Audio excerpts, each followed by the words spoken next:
നമസ്കാരം, എല്ലാവർക്കും നമ്മുടെ ചാനലിലേക്ക് സ്വാഗതം.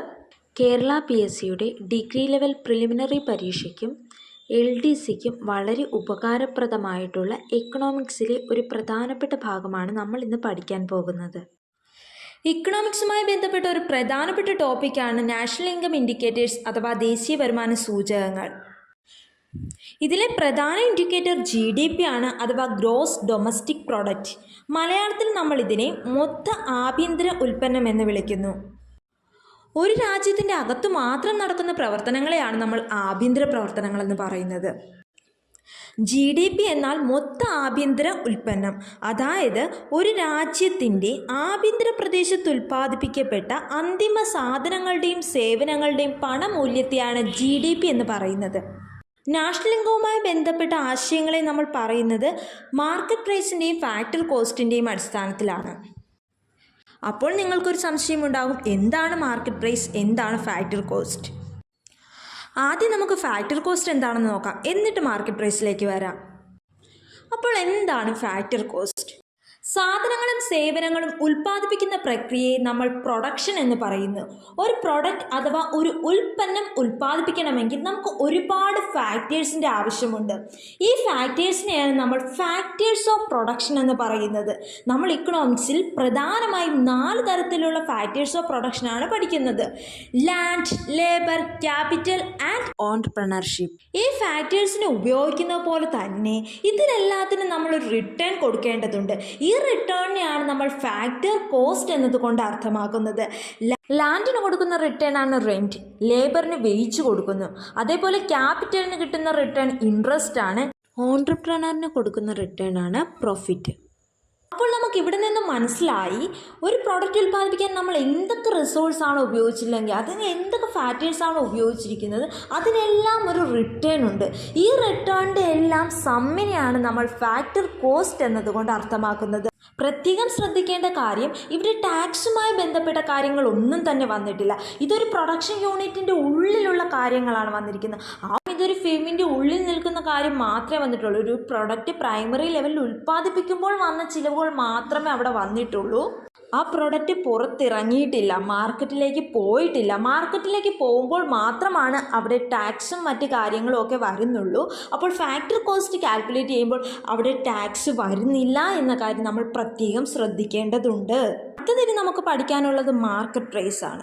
ഒരു പ്രോഡക്റ്റ് ഉൽപ്പാദിപ്പിച്ച് വെച്ചിരിക്കുകയാണ്. അപ്പോൾ അടുത്ത സ്റ്റേജ് എന്ന് പറയുന്നത് എങ്ങനെയെങ്കിലും ഇത് കമ്പനിയിൽ നിന്നും, അതായത് ആ ഒരു ഫേമിൽ നിന്നും ഈ പ്രോഡക്റ്റ് മാർക്കറ്റിലേക്ക് എത്തിക്കുക എന്നതാണ്. ഈ പ്രോഡക്റ്റ് മാർക്കറ്റിൽ എത്തിക്കഴിയുമ്പോൾ ആ പ്രോഡക്റ്റിനുണ്ടാകുന്ന വില എന്താണോ ആ വിലയെയാണ് നമ്മൾ മാർക്കറ്റ് പ്രൈസ് അഥവാ കമ്പോള വില എന്ന് വിളിക്കുന്നത്. നമ്മൾ കൺസ്യൂമേഴ്സ് എപ്പോഴും സാധനങ്ങൾ ചെന്ന് വാങ്ങുന്നത് മാർക്കറ്റിൽ നിന്നുമാണ്. അപ്പോൾ നമ്മൾ കൊടുക്കുന്നത് മാർക്കറ്റ് പ്രൈസ് ആണ്. മാർക്കറ്റ് പ്രൈസ് കൊടുത്തുകൊണ്ടാണ് നമ്മൾ ആ ഒരു സാധനം വാങ്ങുന്നത്. ആ ഒരു പ്രോഡക്റ്റ് ഉൽപ്പാദിപ്പിക്കാൻ വേണ്ടി കുറച്ച് ഫാക്ടർ കോസ്റ്റ് ആയിട്ടുണ്ട്. ആ ഫാക്ടർ കോസ്റ്റ് ഓൾറെഡി അതിനുണ്ട്. അപ്പോൾ ഇത് മാർക്കറ്റിലേക്ക് എത്തിക്കഴിയുമ്പോഴത്തേക്കും ഇതിലേക്ക് ടാക്സ് കൂടി ആഡ് ചെയ്യപ്പെടും. അപ്പോൾ ഫാക്ടർ കോസ്റ്റിനോടൊപ്പം തന്നെ ഈ ടാക്സ് കൂടി ആഡ് ചെയ്ത വിലയാണ് മാർക്കറ്റ് പ്രൈസിൽ വരുന്നത്. അപ്പോൾ നമുക്കൊരു സംശയം ഉണ്ടാകും, ഏത് ടൈപ്പ് ടാക്സാണ്? വിവിധ തരത്തിലുള്ള ടാക്സ് ഉണ്ടല്ലോ, അതിൽ ഏത് ടൈപ്പ് ടാക്സ് ആണെന്നൊന്നും നമ്മൾ ശ്രദ്ധിക്കുക. ഇവിടെ ഉണ്ടാകുന്നത് അറ്റ പരോക്ഷ നികുതി അഥവാ നെറ്റ് ഇൻഡയറക്റ്റ് ടാക്സ് ആണ്. ഇനിയൊരു സംശയമുള്ളത് എന്താണ് നെറ്റ് ഇൻഡയറക്റ്റ് ടാക്സ് എന്നതാണ്.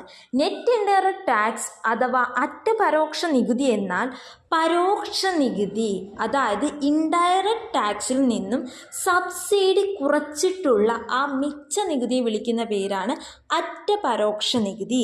പരോക്ഷ നികുതിയിൽ നിന്നും സബ്സിഡി കുറച്ചിട്ടുള്ള തുകയെ വിളിക്കുന്ന പേരാണ് അറ്റ പരോക്ഷ നികുതി അഥവാ നെറ്റ് ഇൻഡയറക്റ്റ് ടാക്സ്.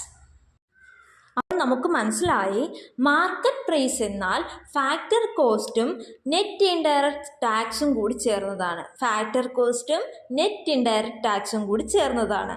അതായത് ഘടകവില പ്ലസ് അറ്റ പരോക്ഷ നികുതി, that is equal to market price.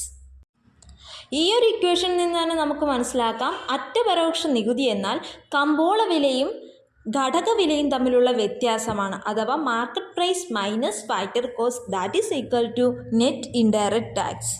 ഇവിടെ നിന്ന് നമ്മൾ പ്രധാനപ്പെട്ട 2 ഇക്വേഷൻസ് ആണ് പഠിക്കുന്നത്.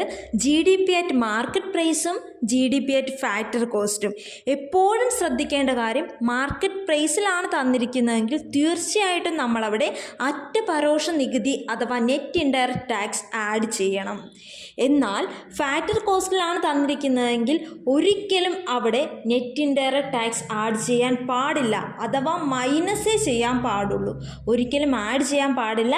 നെറ്റ് ഇൻഡയറക്റ്റ് ടാക്സ് ഉള്ള ഇക്വേഷൻ ആണെങ്കിൽ അതെപ്പോഴും മൈനസ് ആയിരിക്കും, നെഗറ്റീവ് ആയിരിക്കും. GDP അറ്റ് മാർക്കറ്റ് പ്രൈസിൽ തേയ്മാനമുണ്ട്, ആഭ്യന്തര ഘടക വരുമാനമുണ്ട്, അറ്റ പരോക്ഷ നികുതിയുണ്ട്. അപ്പോൾ നമ്മുടെ ഇക്വേഷൻ തേയ്മാനം പ്ലസ് ആഭ്യന്തര ഘടക വരുമാനം പ്ലസ് അറ്റ പരോക്ഷ നികുതി that is equal to GDP at market price. അതേ ആഭ്യന്തര ഘടക വരുമാനം എന്നാൽ ഫാക്ടേഴ്സ് ഓഫ് പ്രൊഡക്റ്റിന് കൊടുക്കുന്ന റിട്ടേണിൻ്റെ സമ്മാണ്.